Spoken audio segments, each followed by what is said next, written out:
So students at our session this morning, 5B, we have a bit over an hour. We've got 4 speakers and each speaker will go for about 10 minutes and then we'll have plenty of time for Q&A.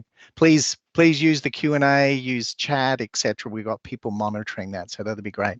So our conference, Fighting Hunger and Building Human and Planet Health, that's sort of behind the whole question here. So if we go on to the next slide, thanks. And so we've got an objective here to tap once, please. I just wanted you to see that nice picture. I thought it was a great picture.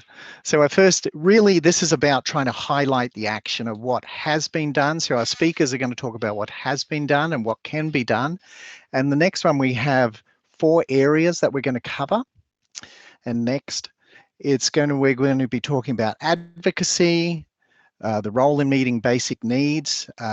Jonathan's going to talk about a grants program, and then Ashlyn's going to wrap us up with the role in state policy.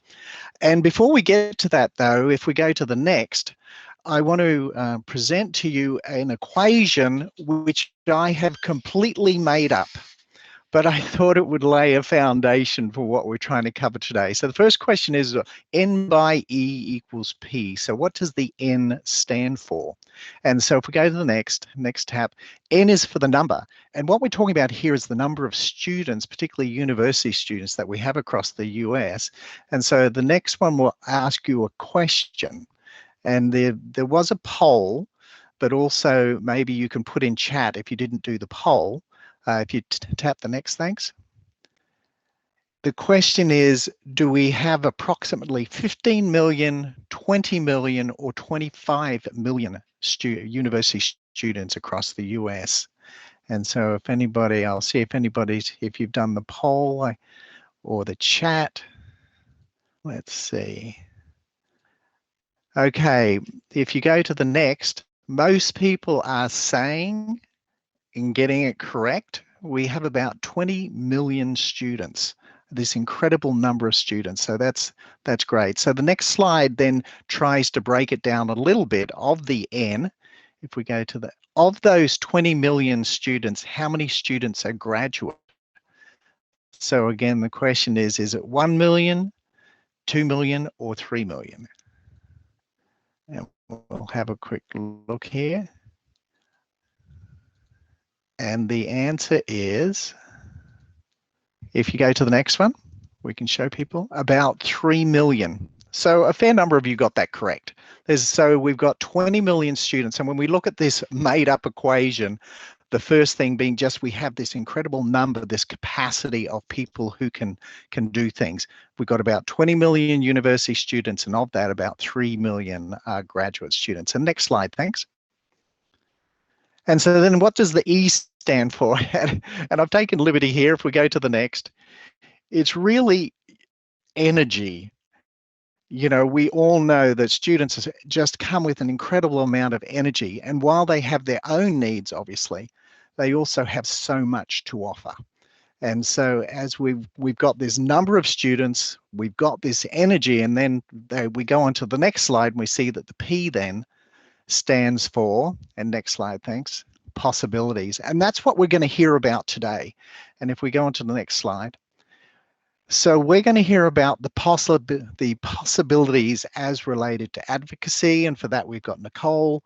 Jamal's going to talk about basic needs. Jonathan's going to talk about grant programs. And then we're going to wrap up with Ashlyn on the role in state policy. And then we'll go into a Q&A.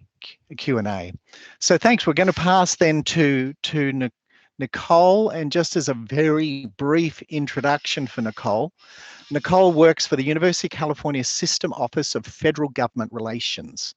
And in that role, she helps amplify the voices of university advocates in Washington, D.C., including UC's federal engagement and UC's grassroots advocacy network, the UC Advocacy Network, it's called, or UCAN for short.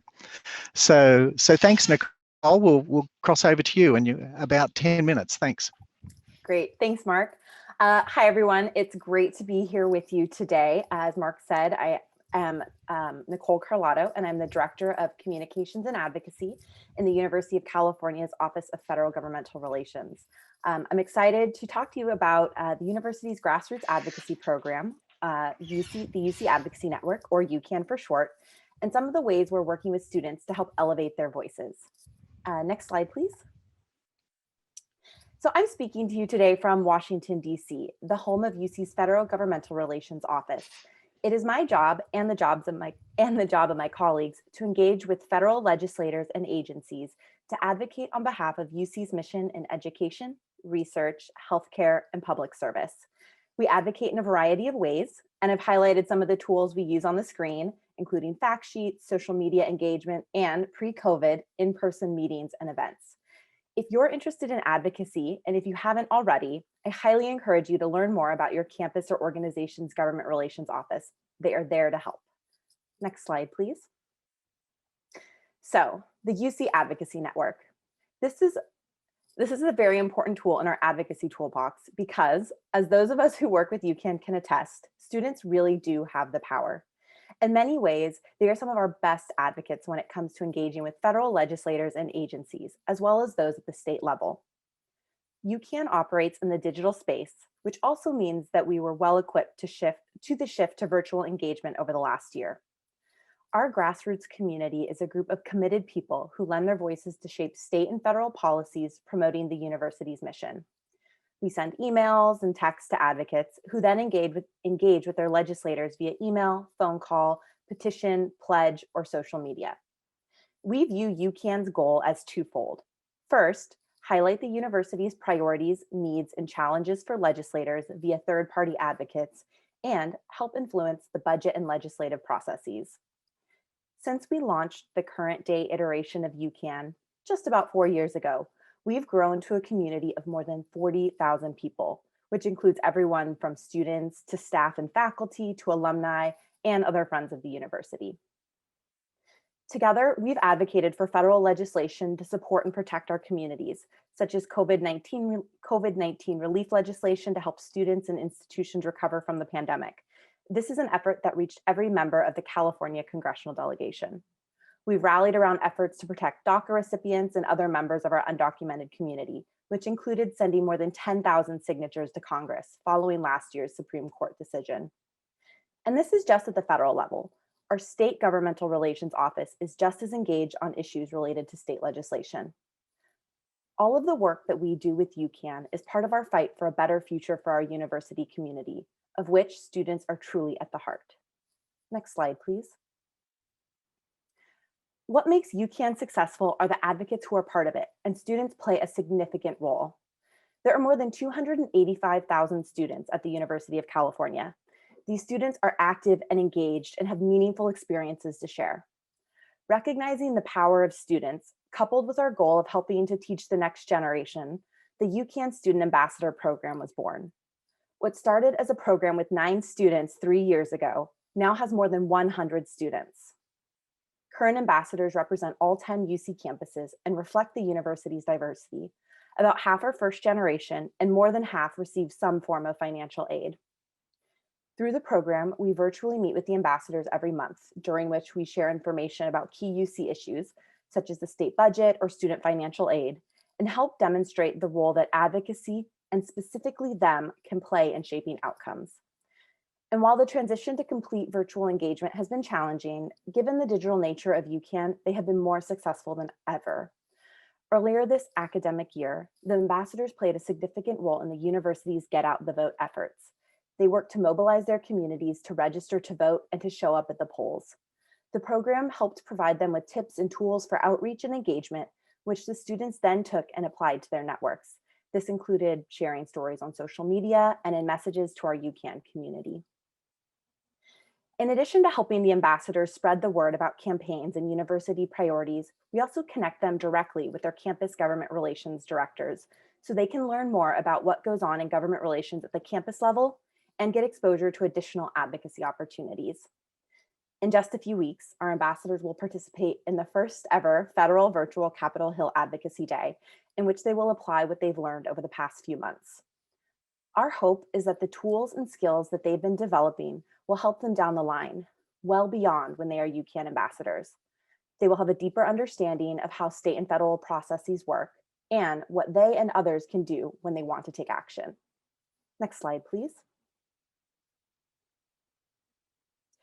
An effort I want to spend a couple of minutes talking about is one we launched in February called Double the Pell, which is a partnership between the university and the UC Student Association, or UCSA for short. Double the Pell is a campaign to urge Congress to invest in students by recommitting to the Pell Grant program and doubling the maximum award. Pell Grants are the main way the federal government helps low-income students afford college. At UC, that equates to 35% of all undergrads, but across the nation, that's about 7 million students. As recently as 40 years ago, the federal Pell Grant covered more than 75% of a student's 4-year public college costs. But over time, disinvestment and inflation have eroded the value of the grant to around 28%. In addition to this campaign highlighting an example of joint advocacy in which students are leading the way, it's particularly relevant for today's conversation because doubling the Pell Grant would mean that we could help more students meet their basic needs. Across the country, college students are struggling with access to food, housing, healthcare, and other essentials. Higher levels of direct federal aid offered through Pell Grants will help ease this national issue. It means creating an even bigger safety net and ensuring that basic needs can be met.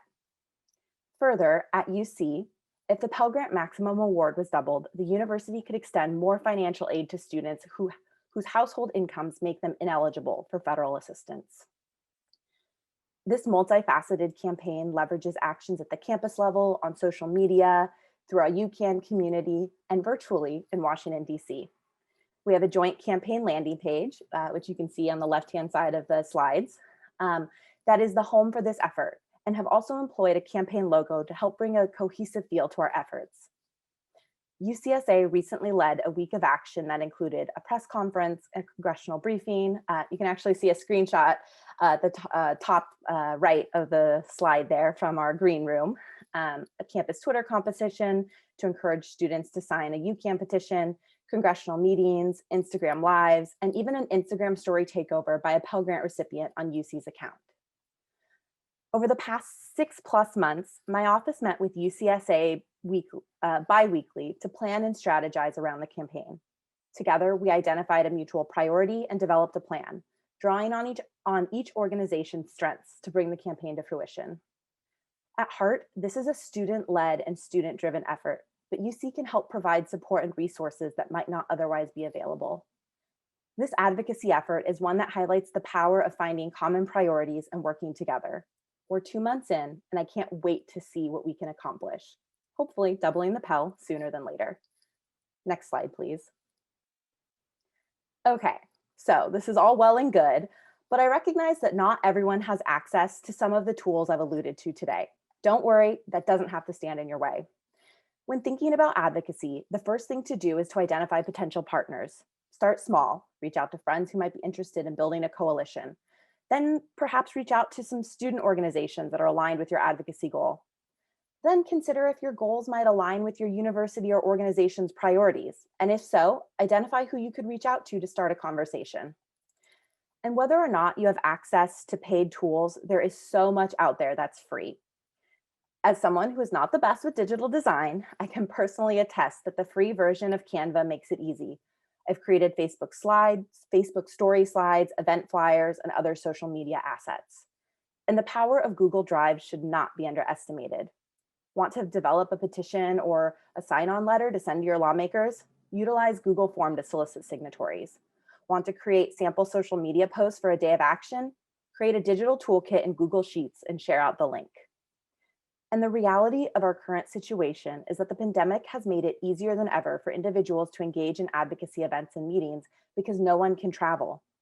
If you have an identified group of advocates, consider coordinating a virtual event. This could be an informative webinar or a day of action, or even just a meeting with 1 or 2 of your lawmakers' offices on an issue of importance.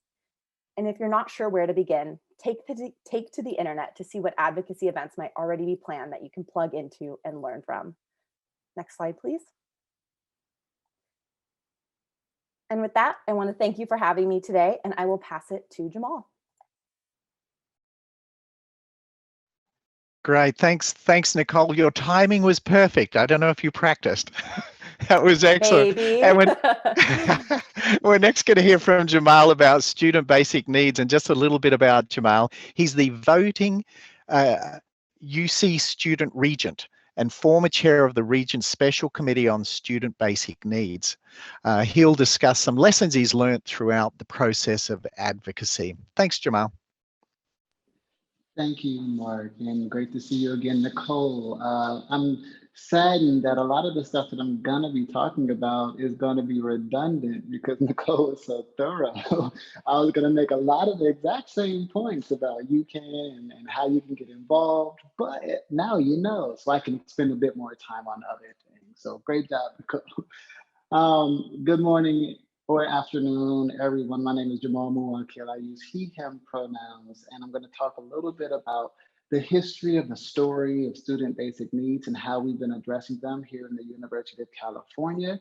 Going to focus a little bit on the student perspective in that regard, as far as how they've kind of tipped the scales to make us in a far better place today than we were, say, 4 years ago. And then talk a little bit about the lessons that I've learned actively engaging in that space that I hope will serve as some encouragement at the very least for folks that are listening to get involved. But ideally to get involved sustainably. It's going to be an arc that I really want to hit in on because it's very easy to get burned out doing this taxing and emotional work. So we need you for the long haul, so protect yourselves. So to start off, student basic needs. This was not a term that was very in vogue about 5 years ago. Especially in the University of California board space, it wasn't a term that everyone had saliently just represented in their minds. And so we had to, as we were acting on addressing what we understood to be basic needs insecurity, had to really nail down what we meant when we said that, and then try to inform a definition that would be actionable, right? So initially, of course, basic needs insecurity is around the purview of food insecurity, and housing insecurity usually kind of overlaps into some rapid rehousing efforts or food pantries and things like that. But as we know, as students on campuses, basic needs insecurity extends far beyond that into technology, into transportation, into access to a lot of other resources that can actively affect your day-to-day if they're not met. So our guiding principle was and has been and still is, students can't learn if they're not hungry. If students can't learn if they're hungry, that's the general guiding principle. Students can't learn if they don't have housing. Students can't learn if they don't have access to the resources that they need in order to be successful. And it should be the responsibility of the university to meet those needs because they're reasonable and the outcomes are predictable if they're not met. So I want to make the point before that basic needs and security and basic needs efforts to address basic needs and security started before the formalized effort in the Board of the Regents. This is an important point. The idea that sometimes it is the case that absolutely grassroots efforts start and then they form into a larger scale project. And sometimes it's top down where some policy is changed or an initiative is funded and then that trickles down and hires folks on the ground to kind of do the work. In this case, it absolutely was a case that people were doing the work before there was a formal mechanism through which to do that work. So let that be encouragement for you. It can absolutely start grassroots and reach all the way up to the top. But given that that's the case, we meant to formalize some structures and some resources to make that work a bit more sustainable. And what we needed was state funding.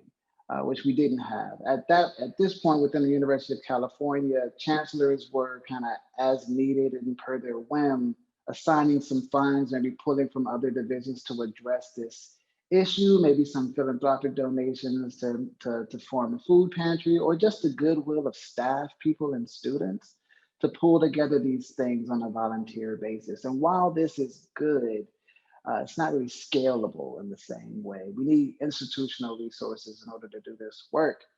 So students petitioned to try to draw attention to this on the regional level, and luckily we had some strong student regents in the space at around that time who took up the charge and said, we need to do something. How will we then get the state to pay attention to this need that we have on the local campus level?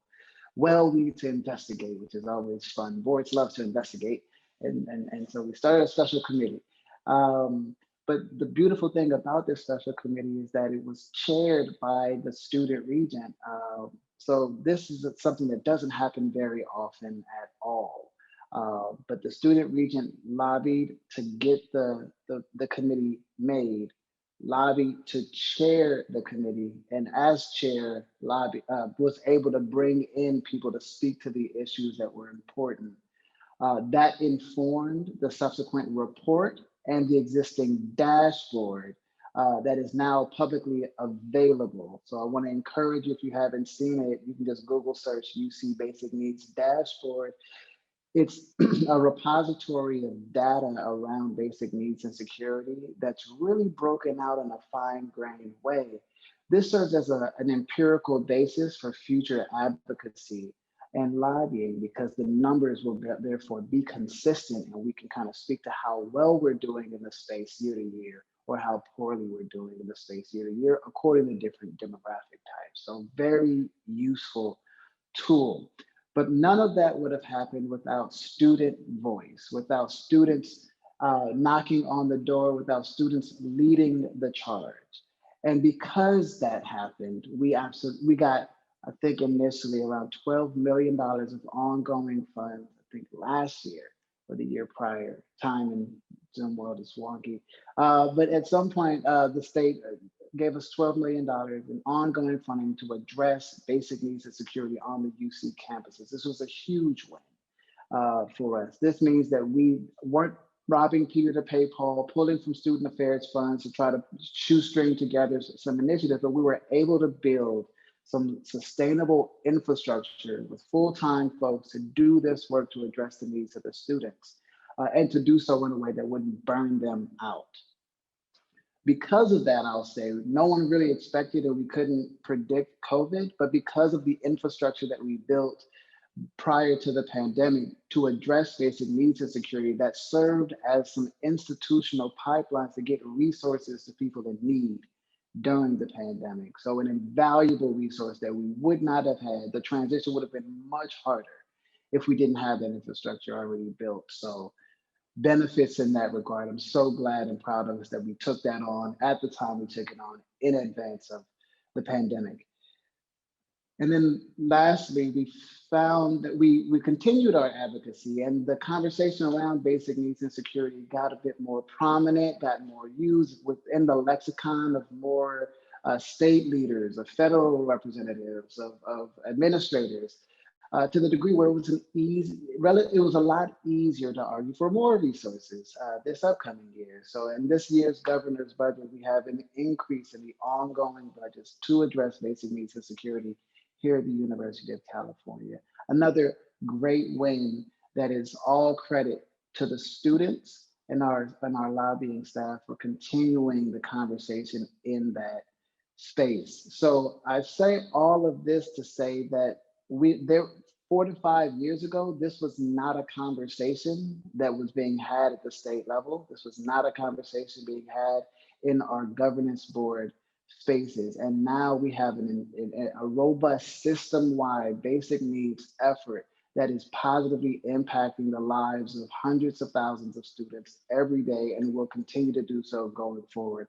And it is because of the good work of students organizing, agitating, advocating, that we have what we have, and we get to build from this point, right?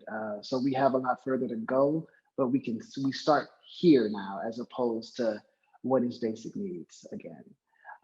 So as I draw this to a close, I want to make 3 quick points about some of the lessons that I learned and what I hope will serve as encouragement for you as you go forward in your continuing advocacy efforts.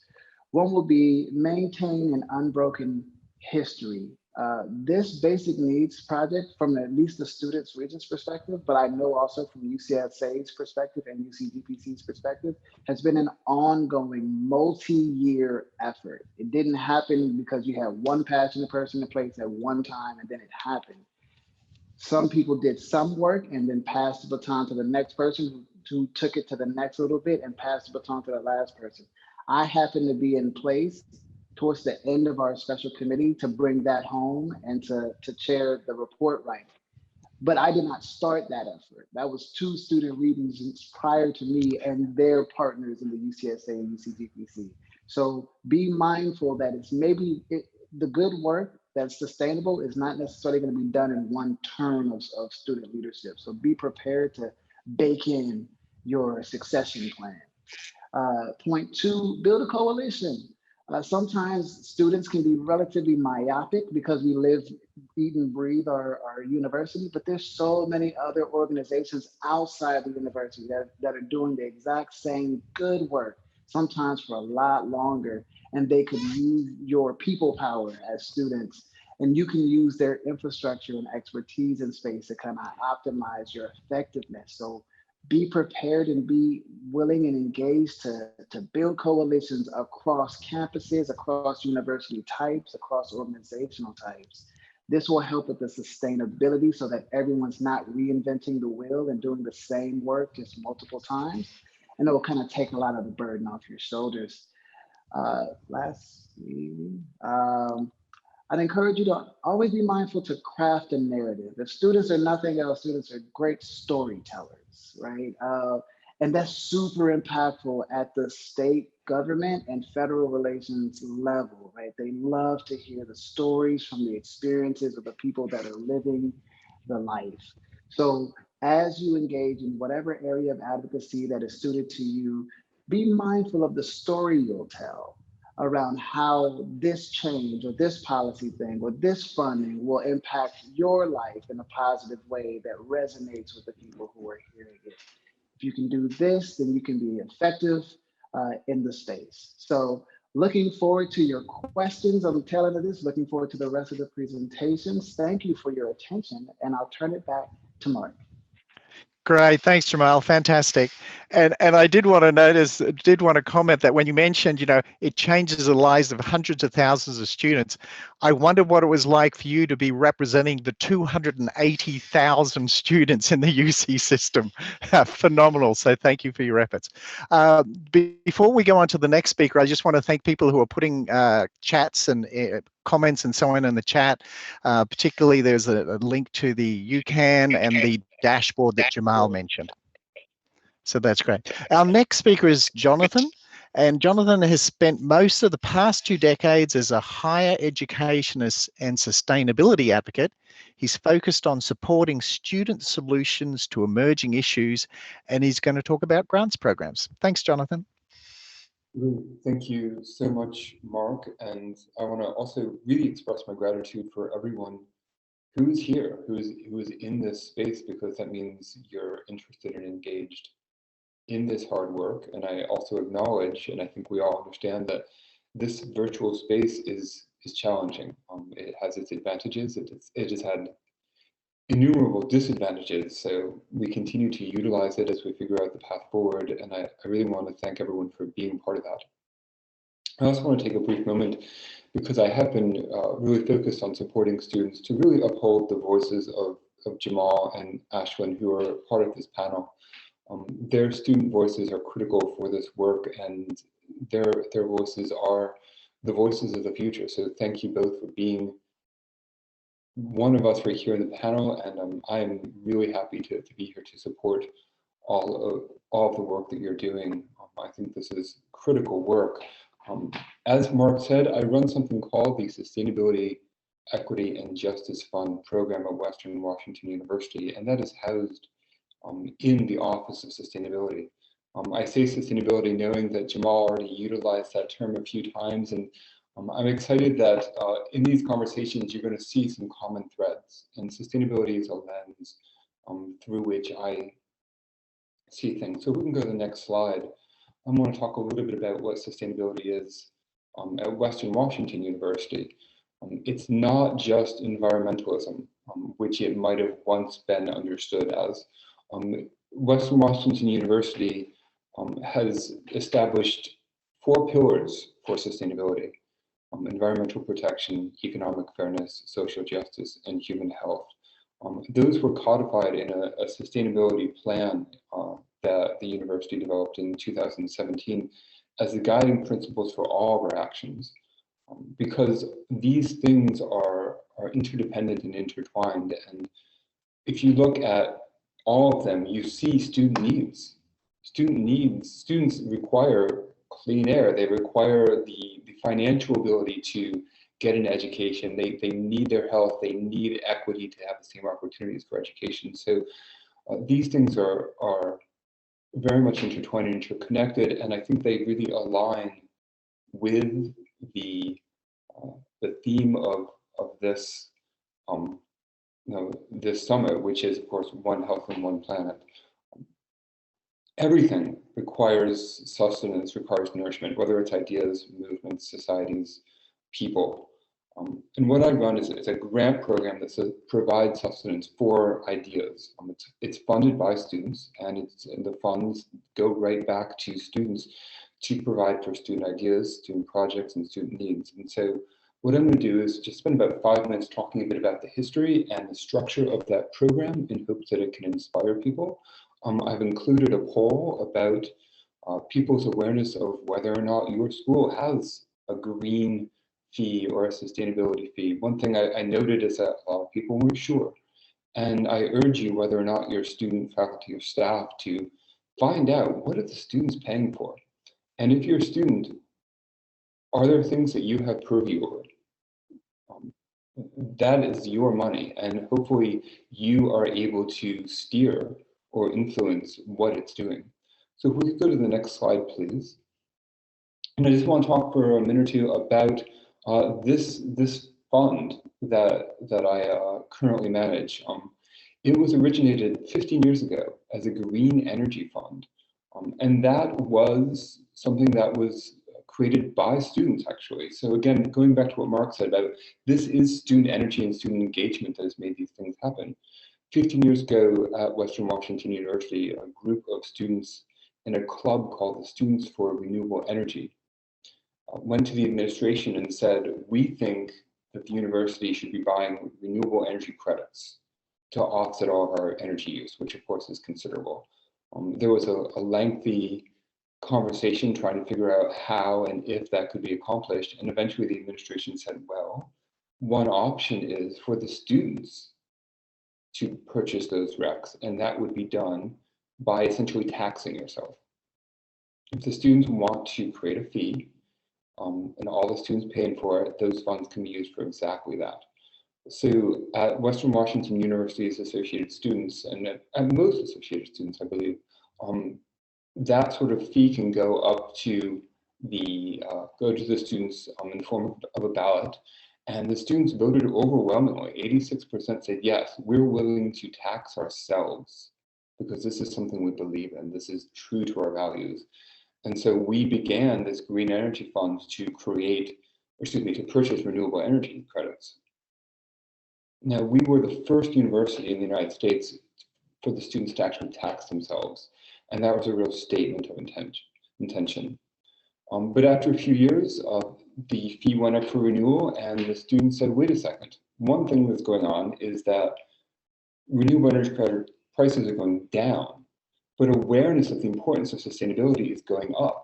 What if we increase the fee rather than decrease it and utilize the remainder of the funds to establish a grant program? And so that's what happened nearly 12 years ago now. And ever since then, we have had this program in which students create this pool of money every year, and then they go before the program and say, I would like, or we would like, if the team of students, that team can include faculty and staff, would like to do X or Y because we think this is a valuable part of our community. This will improve sustainability, this will improve social equity, this will support student needs. And so for the past 10 plus years, we have already distributed over $1.5 million in grants to provide for student projects. You know, those student projects have obviously made an incredible difference for the community. They also have provided students with grant writing skills, with program management and project management skills, so they become a resident builder. So this has been an incredible way in which the students have supported their community, progressed their needs and their ethics, and established themselves as actors who can make real meaningful difference in the community. So if I can go to the next slide, please. I want to talk a little bit about what we fund. And it's a lot, as I said, over $1.5 million in about 10.5 years. One of the things that's been really significant just in the past 3 or 4 years is that there's been an increased awareness of things like food security and what is the food system looking like. So in the past 4 years, we have had student teams say, we would like funds for to research student food security and collect the data, which is really meaningful. We've had students request and receive funds to utilize organic food test tables to ascertain what are students interested in, what can students learn about the food system, and then what can they take away from that so that they can improve their health, that they can improve their lives, that they can they can develop greater control over their diet, so they can become healthier, again, going back to so they can sustain themselves. We've had a campus farmers market pilot to figure out what it would be like if we actually brought local farmers right up on campus. You know, would that be used? What would that look like? How can the fee offset some of those costs to reduce the price for students? And then the last thing that we've done in the past 1.5 years is we have developed a pop-up pantry, and this is really significant. Starting last March, a group of students realized that this pandemic was probably here for the long haul, and that it was already really significantly impacting student health and students' ability to feed themselves. Students were losing their jobs, access to food became more scarce. All of us remember what it even felt like to go grocery shopping throughout most of the summer, and really now. And so a group of students, faculty, and staff got together and said, how can we bring food on campus and make it accessible? So for the past 12 months, we've done exactly that. We've worked with local farmers to bring local organic produce to campus on a weekly basis. And we've combined essentially food baskets with non-perishables, and we have been feeding hundreds of students a week through that. What that has meant, obviously, is those students have not had to pay for that food. That those farms that we are using the fee to purchase food from are able to sustain themselves. So we're giving back and supporting the community. And we're tightening that connectivity in the community, because the farmers are understanding this client group that they were unaware of. Students have the same right and same needs that anyone else does. So organic food should be accessible to them. Students are learning about what are the farms and what are the farming systems that exist up here in Washington State, and how can they support those local organic farmers. And that pop-up pantry has even expanded what it has provided, again, through student initiative. Last fall, a group of students said, we can do more, we can expand this. And so since October of last year, the pop-up pantry has included menstrual products that are available, again, free to students. Every Friday, students can come in and pick up what they need. They show an ID. There's an understanding that students are getting what they need, both in terms of food and menstrual products. And we are able to help and support students in that way because they need these things. This is part of human health. This is part of sustainability in order to get the education that they deserve, in order to be successful, in order to contribute to the greater good of our community. So that's what we've been doing just in the past year and certainly in the past 10 years. So if I can go to the next slide, please. Jonathan, just a time check. We're at about 10 minutes, but it's great stuff. But just to do a time check. All right, perfect. I was just going to wrap up, say these are some of the things that you can do. Tell your story, design scalable solutions, find community allies, and the last one, never give up. And part of that means being sustainable. So when you take care of yourself, you can take care of each other. So Mark, thank you very much. I was about a minute over. Thank you so much, everyone. For the questions, I'm going to see the floor. That was great. Thanks, Jonathan. And just we'll come back to I'm seeing some questions in the chat, which is great. What we'll do is we'll have Ashlyn's presentation, and then we'll open it up for conversation and come back to the questions we're seeing. So that was great. So introducing Ashlyn. Ashlyn is an undergraduate student involved in food insecurity advocacy and campus and state level food policy. She believes in food as a human right, and all students should have equitable and sustained access to basic. Turn it over to you. Wonderful. Hello, everyone. I am Ashlyn Anderson. I use she, her, hers pronouns. And like Mark said, I am a junior undergraduate student at the University of Tennessee in Knoxville. So it's the afternoon over here. So I appreciate those of you on the East Coast. And I hope you had a little coffee, a little pick me up for the end of the day. But I am so honored to be here and to speak, especially coming up last and following up these amazing speakers, because I really feel like my presentation is going to kind of tie together and bring a lot of cohesiveness with all of what we've talked about. I'm going to speak on coalition building, student advocacy, and really leveraging student voices. So part of what and part of the reason why I'm so honored to be here is because we talk about students often in spaces where students are not present. We like to say in our organizations that decisions are often made about students without students. And so as a college student myself and joined by other students in this work and on this call, I'm grateful that we can leverage student voices in order to create systemic change and advocate for basic needs, especially food insecurity. So here today, I'm going to speak about student engagement in policy and advocacy, kind of through this three-pronged approach of research, advocacy, and policy. So to begin, I think it's really important to ground whatever work we're doing in the data. So to provide a brief context of food insecurity at UT, a study in 2017 was sent out by the UT Nutrition Department across the UT system. So this includes 4 different campuses across the state of Tennessee, and a very robust response was gathered. And the statistics from this study were shocking. 32%, or around 1 in 3 students, identified as food insecure. And again, just to reiterate, this data is from 2017, so we can only imagine the rate that this number has increased, and the prevalence of food insecurity has expanded.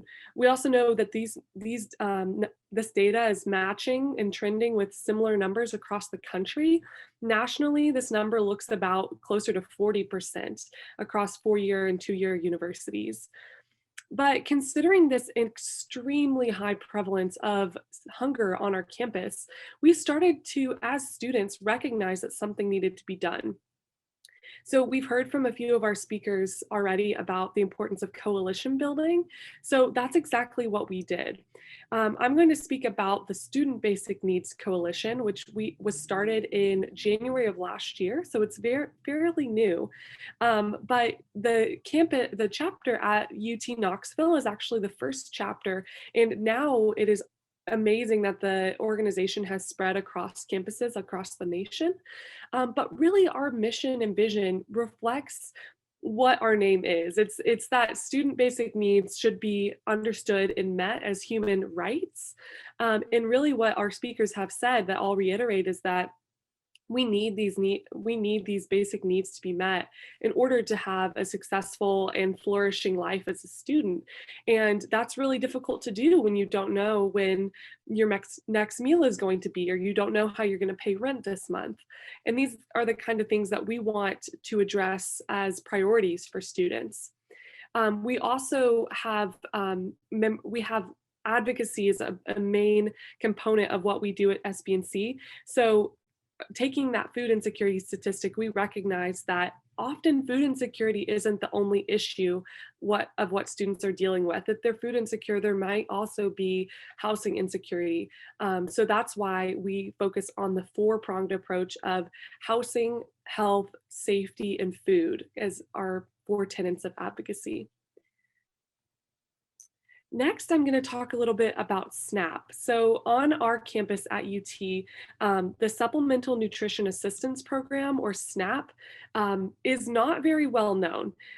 Also, just contextually, I'm at a university in the South, Southeast specifically, so there's still a lot of stigma around federal food aid. It's still often called food stamps here.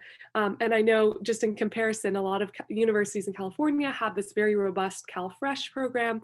And so working with the context that I'm in and being a huge advocate for SNAP, we wanted to raise awareness about this resource on our campus and that students can actually be eligible. So what we did is we hosted a SNAP Access Day in 2020. And so what this was essentially was to raise awareness about SNAP on our campus, let people know what SNAP is, and then also have some really engaging discussions about food justice and food charity, because we know that SNAP ultimately is one of the most systemic solutions we have currently to food insecurity. What is most often common is a food pantry or meeting emergency food needs, but SNAP is one of those ways that can address a student's financial situation and help pay for food, rather than just putting a Band-Aid on the issue. So ultimately, we have further discussion from this event on institutionalizing long-term food insecurity efforts like SNAP on our campus. And I'd be happy to discuss more this event as well. And then next, I was asked originally to speak about state policy. So I'll just briefly mention that SBNC has been involved in state policy in the Tennessee legislature. So originally there was a bill that we aimed to pass about hunger on campus in Tennessee. And as you can see, it was sponsored by two of our representatives, and it was introduced in both houses. However, as you can kind of assume that the pandemic really put a fork in our plans, and we were not able to pass it through that legislative session. However, the bill was really revolutionary, because you can see here in the language that it required all four-year institutions to collect food insecurity data. It required the institution to maintain a food pantry, and it required all public higher education institutions to notify students who have an expected family contribution of $0 to be notified of resources like SNAP. And that's critical, because ultimately, even in my own conversations with students and conducting qualitative research with students who identify as food insecure, that lack of knowledge about resources is just ultimately the biggest barrier. So this bill we're hoping to pass in the next legislative session, but it was really a neat experience to be working on that in the Tennessee legislature.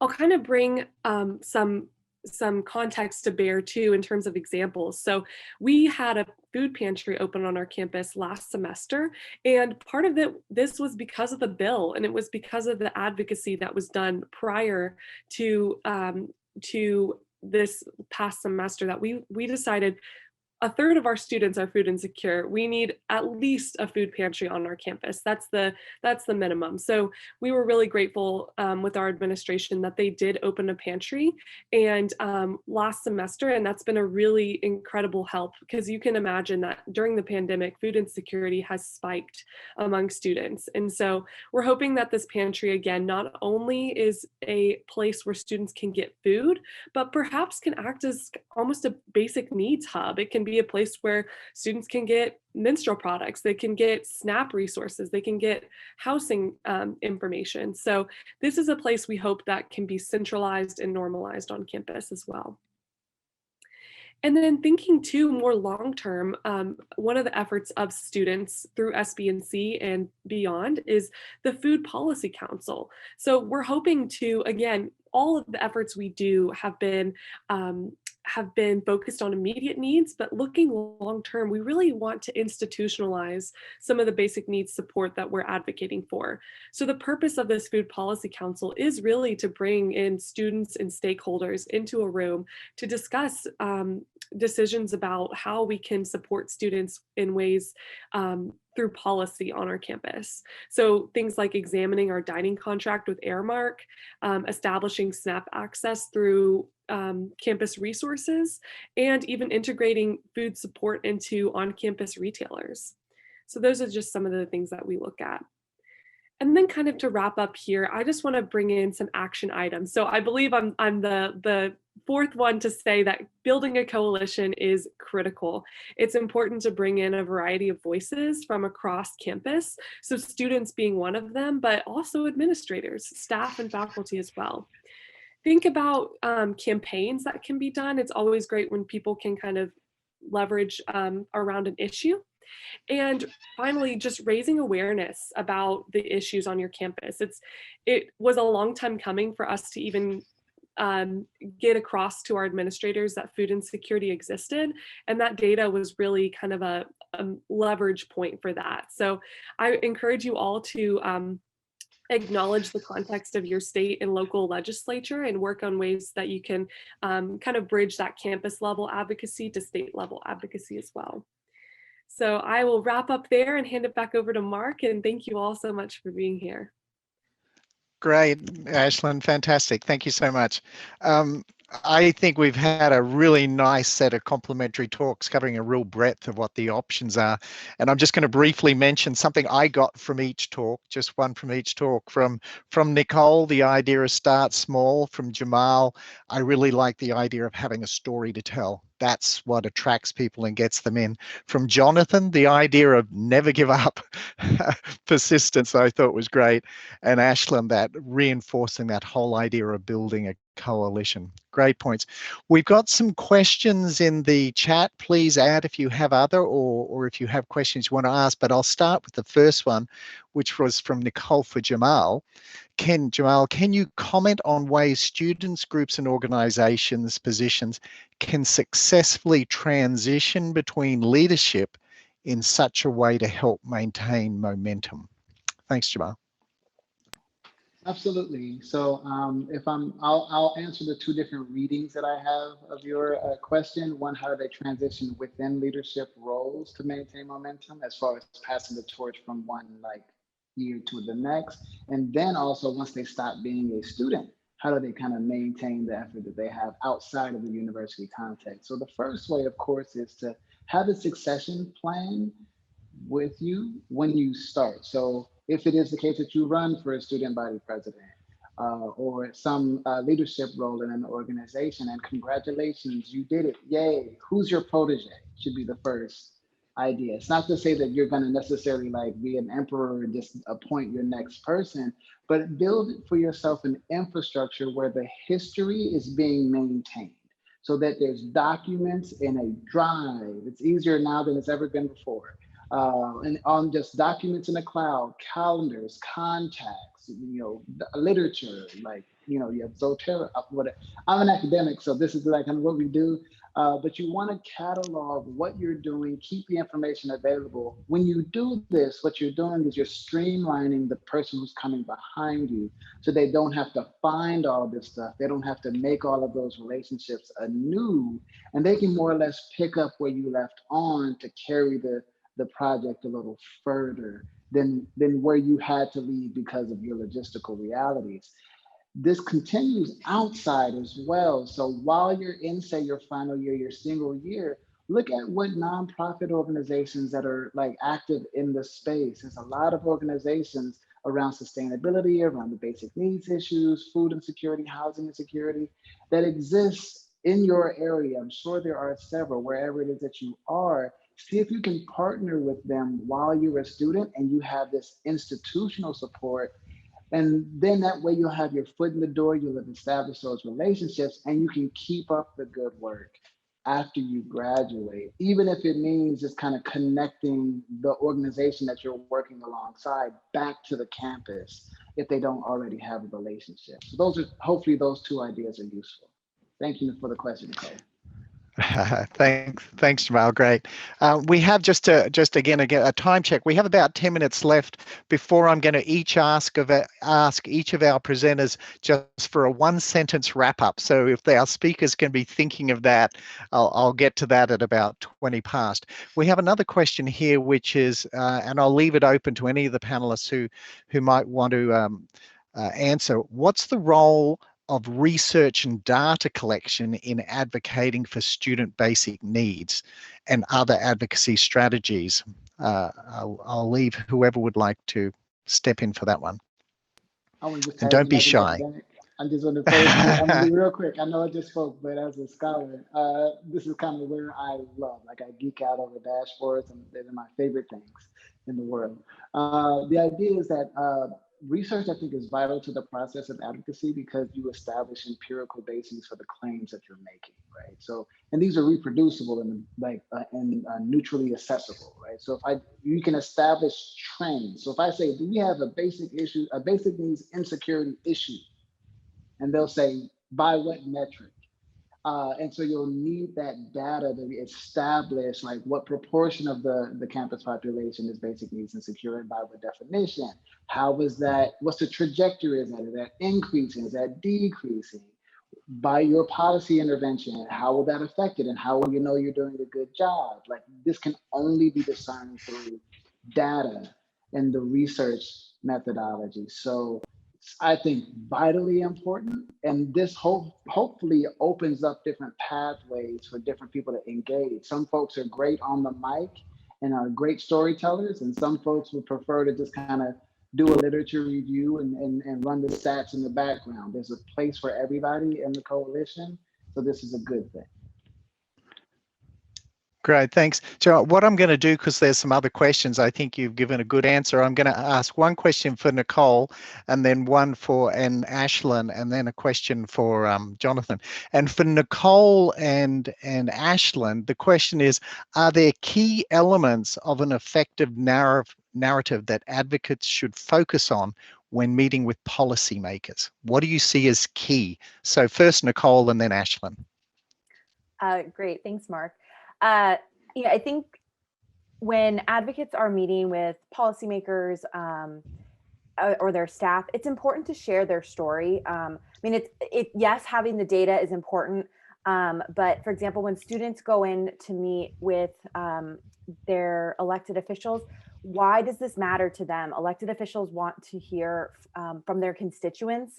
So for example, a government relations office, we can come in and provide some of that data and you know, the less colorful information that is still needed, but we don't have those stories to tell, and it is so important that they hear from their constituents. So I think it's important to share your narrative, or for example, if you're not a Pell Grant recipient, but you have a friend or a family member who benefited from that, share that.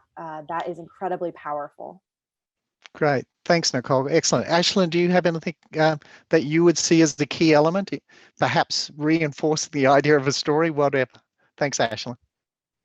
Yeah, definitely. I think that's an excellent question, and I'll kind of answer with a two-part answer. So my first part is definitely acknowledging that kind of deconstructing the narrative around who is the average college student.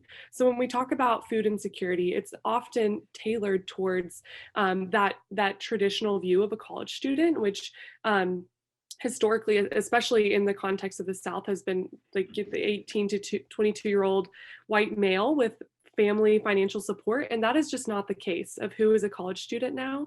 And so I think first deconstructing those harmful narratives about who is a college student, who needs help. We have more than ever more students who are parents, first generation students, minority students, and so that's an important thing to bring up. The second is and transfer students. Thank you, Jamal. And so recognizing the diversity of college students is kind of the first step in addressing the diverse needs. And the second part I'll bring up is, again, I keep alluding to this idea, as a school in the South, we have a predominantly conservative leaning legislators. So the way that I would frame an argument is also fiscally minded. So thinking about food and basic needs insecurity, that affects graduation rates, and that affects retention rates, and that affects the kind of the financial incentives of the university, and state and tax dollars are going into higher education, but students aren't finishing their degrees. So thinking about what your policymakers, also their political leanings, and kind of an argument or a case that would appeal to their interests is also very important. Great, thanks, Ashlyn. Great answers. It's clear why all of you have the positions you hold. I have a question. I think that Jonathan, perhaps you'd be well placed to provide some comments on. What advice do you have for students who are nervous or scared about advocating to people in powerful positions? And that could be university leadership or local legislators, etc. So Jonathan, what advice would you have for people? I'm happy to answer that, and I think I have 3 short answers, but I also am really confident that Ashlyn and Jamal can say from experience what they've done, so I would love to hear from them. But I would say, first of all, no, you really do have the power. I really believe that most educators understand that we are student-centered, we are student-focused, and we want to provide what you need. So understand that you've got that power inside of you. The dynamic is in your favor, if you will. Secondly, I would say, find your advocates, find your support, and build from there. That might be an advisor, it might be a friend, and practice, work with them, do whatever else you need to do to build your own confidence, because you deserve that confidence. And the third point, I just want to uphold something that I think I heard Jamal say, which was, we all do have different skill sets, and it's okay to find and follow your skill set and your passion. There's a Howard Thurman quote that I think I have tattooed in my brain, which is, don't ask what the world needs, ask what makes you come alive and go do that, because what the world needs is people who come alive. And I think that's critical. Find the part that you can play and get in there. Great, thanks, John. Excellent points, and I am going to take your lead and say, as you point out, Ashlyn and Jamal have both been in that.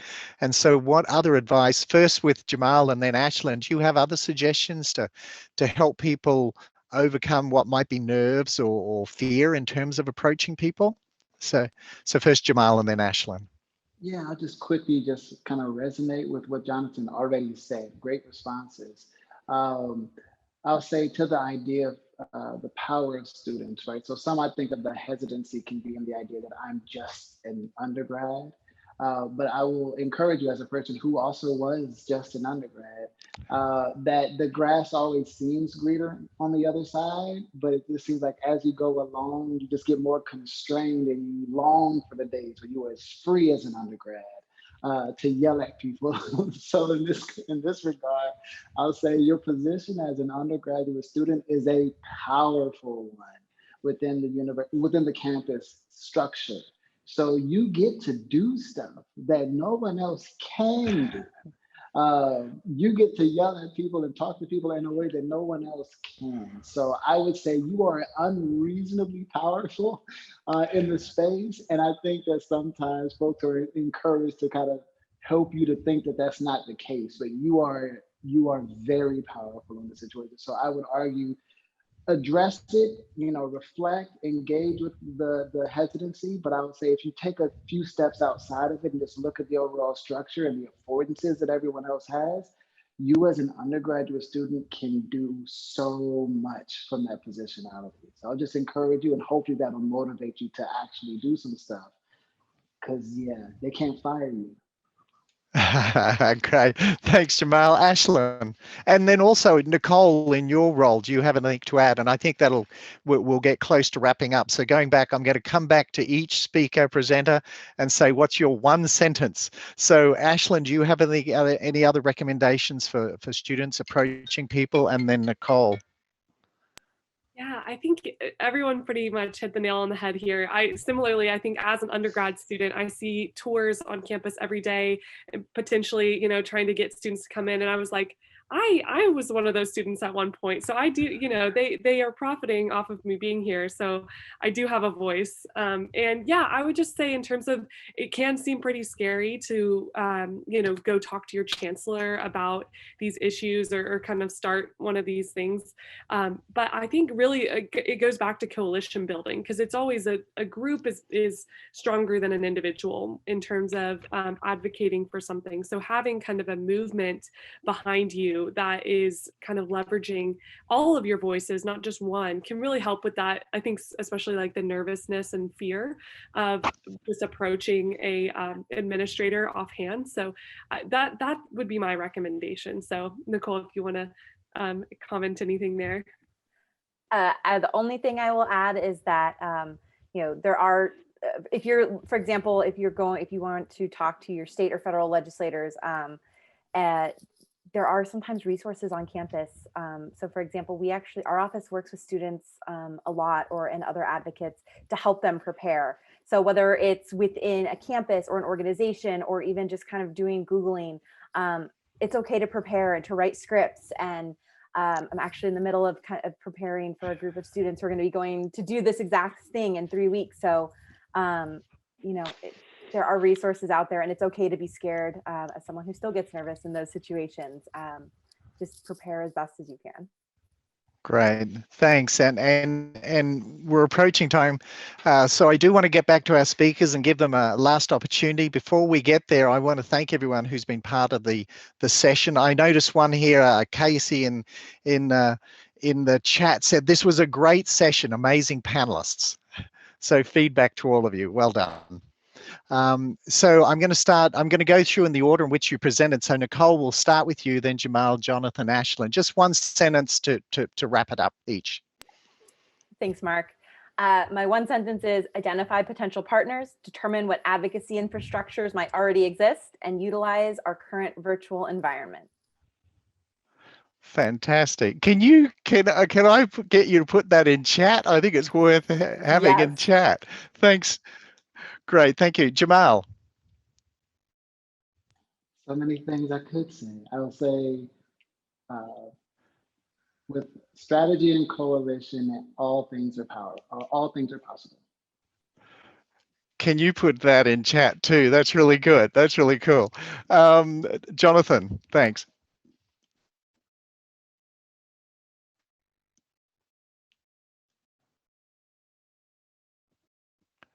Oop.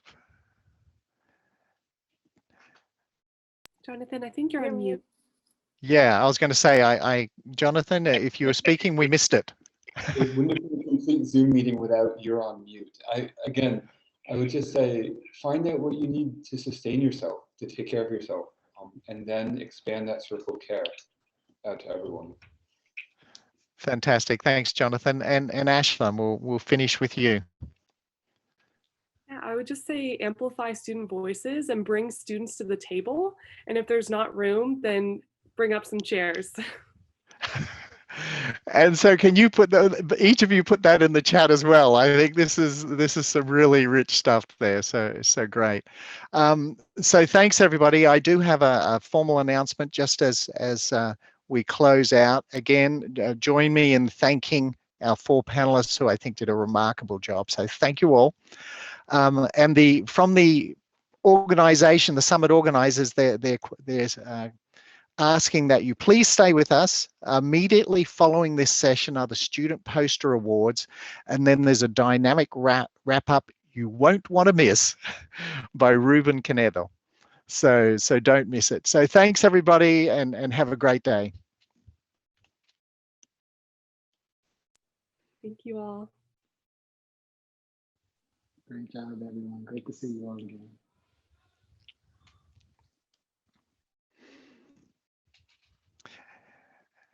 Thanks, Jamal, Nicole, and Jonathan and Ashlyn. I think it was really good. You did great. Thanks. Thank you for having me. Thanks, Mark. Great. Thank you all. Hope to do something like this again soon, maybe next year's conference. Thank you so much, Mark. You're all brilliant. Cheers. When I see all of you, it's like it gives hope for the future. Thank you. I'm gonna leave. Thanks, everybody.